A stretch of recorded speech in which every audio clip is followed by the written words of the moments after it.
आप सोचते हो कि भाई आज मुझे 2 घंटे पढ़ना है या 2 घंटे आपका जो भी काम है आप वो करने के बारे में सोचते हो, फिर आप टेबल पर बैठते हो, बुक लेकर बुक को ओपन करते हो, फिर उसके बाद होता ये है कि भाई सिंपल सा एक नोटिफिकेशन आपके फ़ोन पे आता है। जब नोटिफिकेशन आता है तो आप सोचते हो कि भाई आपका दिमाग ट्रिगर करता है और आप सोचते हैं कि एक बार इसे ओपन करके देख लेता हूँ, चाहे कुछ इंपॉर्टेंट मैसेज होगा देख लेता हूँ। फिर आप जब उसको ओपन करते हैं, फिर वो मैसेज देखते हैं, फिर उसके बाद फिर एक रील स्क्रॉल करते हैं, फिर उसके बाद फिर कुछ मीम कुछ भी आप स्क्रॉल करते करते करते फिर आप जब याद आता है कि भाई कुछ पढ़ना था, कुछ काम करना था, फिर आप जब टाइम को देखते हैं तो आपका वो टाइम निकल चुका होता है। फिर आप सेम गिल्टी फील करते हो, सेल्फ ब्लेम करते हो, अपने आप को खुद ब्लेम करते हो कि भाई आज ऐसा नहीं होना था, ऐसा हो गया, मेरा टाइम वेस्ट हो गया। ये साइकिल आपकी हर दिन रिपीट होते रहती है। फिर जब अगला दिन आता है फिर सेम साइकिल रिपीट, हर दिन ये रूटीन बन जाती है आपका करते करते।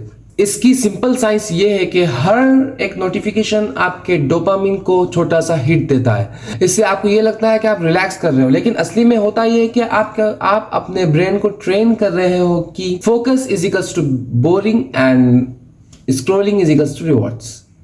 आप अपने ब्रेन को ना ये चीजें बता रहे हो। इसीलिए जब भी आप स्टडी या कुछ भी पढ़ने के लिए स्टार्ट करते हो, कुछ काम करने के लिए स्टार्ट करते हो, तो आप अपने ब्रेन को ये कहते हो कि भाई छोड़ दो, ये काम बोरिंग है, स्क्रोलिंग करेंगे हम, उसमें अच्छा दिखेगा हमें, ऐसा। तो अब आता है यहाँ पर आपका चैलेंज, जिसमें मैं आपको कहने वाला हूँ कि भाई आप ना 24 आवर्स डिस्ट्रैक्शन से दूर रहेंगे। मतलब कि नोटिफिकेशंस पूरा off, internet off, wifi off, हर चीज ऑफ। फिर उसके बाद आप देखिए 24 आवर्स में आपको एक बार ये करके देख, आप ये चैलेंज को एक बार लेकर देखिए। लेकिन सुनने में तो ये बहुत आसान है कि भाई 24 आवर्स की तो बात है, एक दिन की तो बात है, दूसरा काम कर लेंगे, ये छोड़। लेकिन ये बहुत मुश्किल है।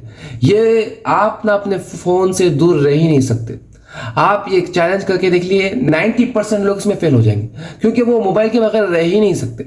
उनको कुछ ना कुछ तो चाहिए, उनको डोपामिन के लिए कुछ ना कुछ तो चाहिए, उनके दिमाग में सुकून के लिए उनको रील्स चाहिए, यूट्यूब वीडियोस चाहिए, एंडलेस स्क्रॉलिंग चाहिए। तो आप ना ये चैलेंज करके देखिए। अगर आप ये चैलेंज करते हैं तो कमेंट में आके बताइए। लेकिन यहाँ पर एक ट्विस्ट ये है कि डिस्ट्रैक्शन प्रॉब्लम नहीं है, ये एक मास्क है। असल में ना हम लोग कुछ चीजों से भाग रहे होते हैं, जैसे कि बोर्डम, रिस्पॉन्सिबिलिटी से भाग रहे होते हैं, फेलियर से भाग रहे होते हैं, डर होता है कि भाई कहीं हम कुछ करें तो नाकाम ना हो जाए, कहीं लोग हमें जज ना कर दे। और यहाँ पर एक बात यह है कि जब तक आप प्रॉब्लम्स को फेस नहीं करोगे ना, जो आपकी प्रॉब्लम है, तो जब तक आपके पास डिस्ट्रैक्शन वापस आते ही रहेंगे। चाहे आप फोन दूर क्यों ना फेंक दो, किसी भी तरीके के डिस्ट्रैक्शंस आपके पास आते रहेंगे। इसीलिए इसीलिए आपके दिमाग में ये होना चाहिए कि भाई मेरी जो प्रॉब्लम है उसे पहले फेस करना है। चाहे वो बोर्डम हो, चाहे वो नाकाम होने का डर हो, चाहे वो रिस्पॉन्सिबिलिटीज हो, जो भी हो उसे आपको फेस करना होगा। अब आप सोचो और कमेंट करो कि आप किस चीज से भाग रहे हो। कौन सा ऐसा काम है जिसको आप टाल रहे हो ये बोल के कि भाई डिस्ट्रैक्शन है? कौन सा ऐसा काम है जिसको आप डिस्ट्रैक्शन के नाम पर डिले करते हो? जब आप उस डिस्ट्रैक्शन को आइडेंटिफाई कर लोगे ना, तभी आप उस डिस्ट्रैक्शन से लड़ पाओगे। डिस्ट्रैक्शन को ना हराना एक आपकी डेली फाइट है। डिस्ट्रैक्शन से ना आपको डेली लड़ना हो।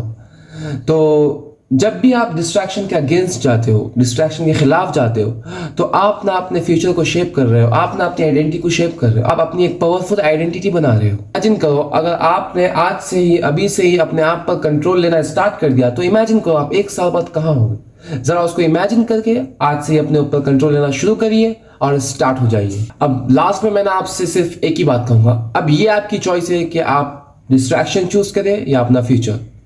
It's on you. उम्मीद है कि आप सही चॉइस को चूज करेंगे। तो मिलते हैं अगली वीडियो में, जब तक के लिए अल्लाह हाफिज।